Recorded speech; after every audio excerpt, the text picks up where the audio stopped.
Hi friends. இந்த வீடியோவில் நம்ம டெல்லி சுல்தான்ஸோட பார்ட் 2 தான் பார்க்க போகிறோம். இதில் நம்ம சையத் டைனஸ்டி, லோடி டைனஸ்டி, அப்புறம் அவங்களோட அட்மினிஸ்ட்ரேஷன்ஸ் பற்றிலாம் பார்க்கலாம். நெக்ஸ்ட்டு 4th டைனஸ்டியான சையத் டைனஸ்டி. இதோட ஃபவுண்டர் யார் அப்படின்னா கிசீர் கான். இவருக்கு அப்புறம் யார் கிங் ஆனா அப்படின்னா முபாரக் ஷா. இவரை பற்றி ஒரு புக் எழுதியிருக்காங்க, தாரிக் இ முபாரக் ஷாஹி. இந்த புக்கு யார் எழுதுனா அப்படின்னா யாஹியா அகமத் கான் கிருத்தி. இவர் துர்க்கி லாங்குவேஜில் எழுதியிருக்காரு. இந்த முபாரக் ஷா முபாரக் பாத் அப்படின்னு ஒரு சிட்டியை உருவாக்கியிருக்காரு.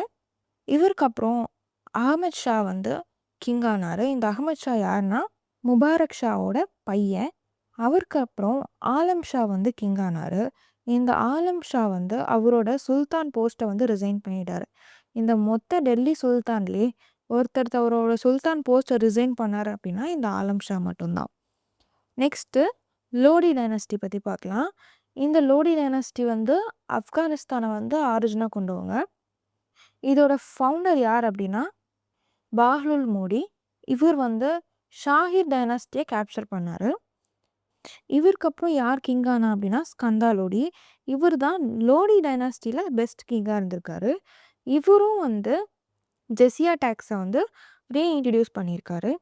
இவர் 1504 காக்ரா சிட்டியை உருவாக்கி அந்த சிட்டியை தலைநகராக மாற்றிருக்காரு. அதுக்கப்புறம் இந்த டெல்லி சுல்தானோட லாஸ்ட் கிங் யாருன்னா இப்ராஹிம் லோடி.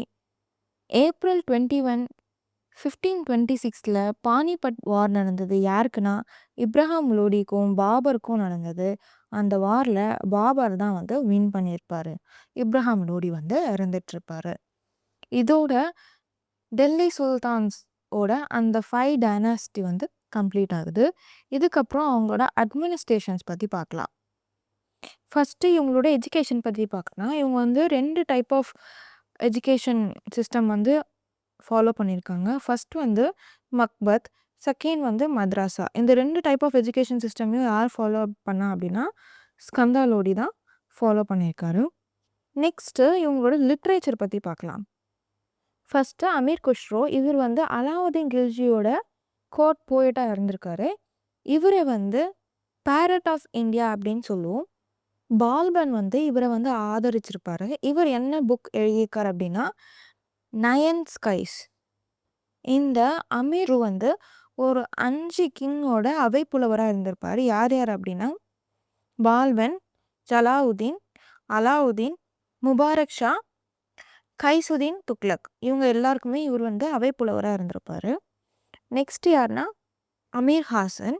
இவர் ஃபாவயத்துல் ஃபாவத் அப்படின்னு ஒரு புக் எழுதியிருப்பார். நெக்ஸ்ட்டு ஆல்பருனி. இவர் கீதப் ஹுல் ஹில்த் அப்படின்னு ஒரு புக் எழுதியிருப்பார். இந்த புக் இந்தியா பற்றி பேசியிருக்கோம். நெக்ஸ்ட்டு தாரிக் அல் ஹிந்த் அப்படின்னு சொல்லி ஒரு புக் எழுதியிருப்பார். இது இந்தியன்ஸோட ரிலீஜியன் பற்றி பேசியிருக்கோம்.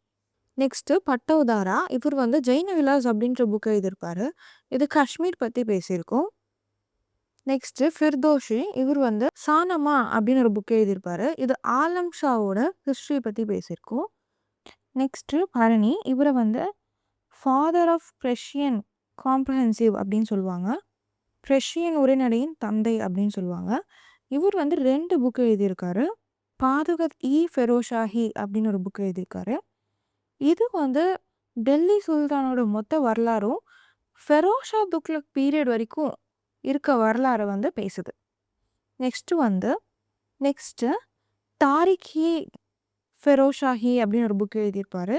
இந்த புக்கை 1357 பிசியில் ரிலீஸ் பண்ணியிருப்பாங்க.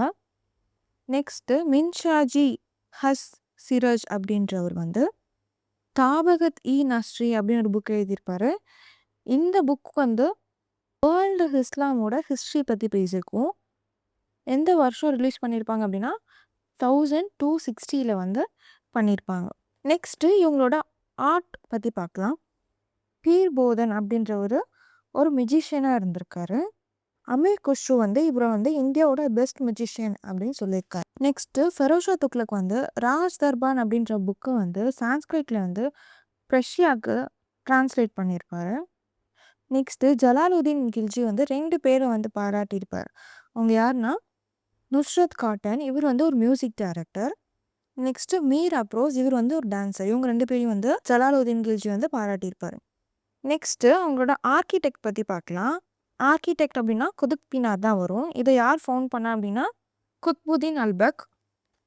இவர் தான் இதுக்கு வந்து ஃபவுண்டேஷன் போட்டாரு. ஆனா இந்த கன்ஸ்ட்ரக்ஷன யார் கம்ப்ளீட் பண்ணா அப்படின்னா, இல்துட்மிஷ். இல்துட்மிஷ என்னன்னு சொல்லுவாங்கன்னா, ஃபாதர் ஆஃப் கர்வ் ஆர்க்கிடெக்சர்ன்னு சொல்லுவாங்க. இந்த பில்டிங்கை வந்து இவர் கம்ப்ளீட் பண்ணும்போது, இந்த பில்டிங் வந்து 238 ஃபீட் ஹைட் ஆர் 72.5 மீட்டர்ஸில் இருந்தது.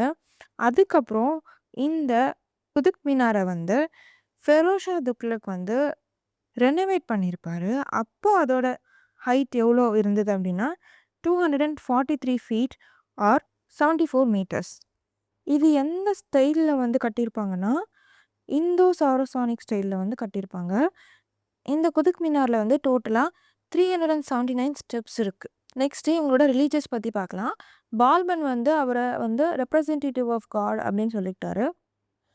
நெக்ஸ்ட்டு முகமது பின் துக்ளக் வந்து ஹோலியையும் தசராவையும் வந்து கவர்மெண்ட் ஃபெஸ்டிவலாக செலிப்ரேட் பண்ணார்.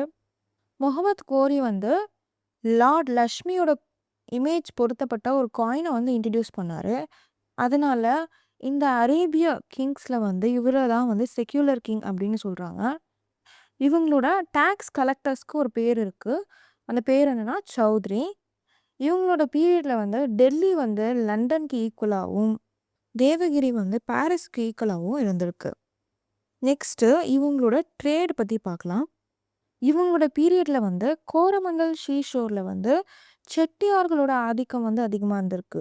கோரமண்டல் ஷீஷோர்னால் சோழமண்டல கடற்கரை அப்படின்னு சொல்லுவாங்க. மலபார் ஷீஷோரில் வந்து முஸ்லீம்ஸ் வந்து அதிகமாக இருந்திருக்காங்க.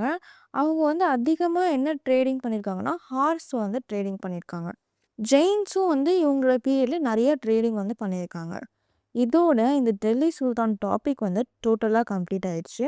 ஃபஸ்ட் பார்ட்டில் வந்து ஃபஸ்ட்டு 3 டைனாஸ்டி பற்றி பார்த்தோம். இந்த பார்ட்டில் வந்து சையத் டைனாஸ்டி, லோடி டைனாஸ்டி, அப்புறம் அவங்களோட அட்மினிஸ்ட்ரேஷன்ஸ் எல்லாம் பற்றி பார்த்தோம். இதோட இந்த வீடியோ வந்து கம்ப்ளீட் ஆகுது. இந்த வீடியோ வந்து உங்களுக்கு பிடிச்சிருந்தது அப்படின்னா, இந்த வீடியோவை லைக் பண்ணிக்கோங்க. உங்களோட கருத்துக்களை வந்து கமெண்ட்ஸில் தெரிவிங்க. இதே மாதிரி வேறு ஏதாவது டாபிக் உங்களுக்கு எக்ஸ்பிளைன் பண்ணணும் அப்படின்னா அதையும் கமெண்ட்டில் சொல்லுங்கள். நம்மளோட சேனலை வந்து சப்ஸ்கிரைப் பண்ணி வச்சுக்கோங்க. இந்த வீடியோவை உங்களோட ஃப்ரெண்ட்ஸ்க்கும் காம்படிட்டிவ் எக்ஸாம் ஆஸ்பரன்ஸ்க்கும் ஷேர் பண்ணுங்கள். நெக்ஸ்ட் வீடியோவில் பார்க்கலாம். பாய்.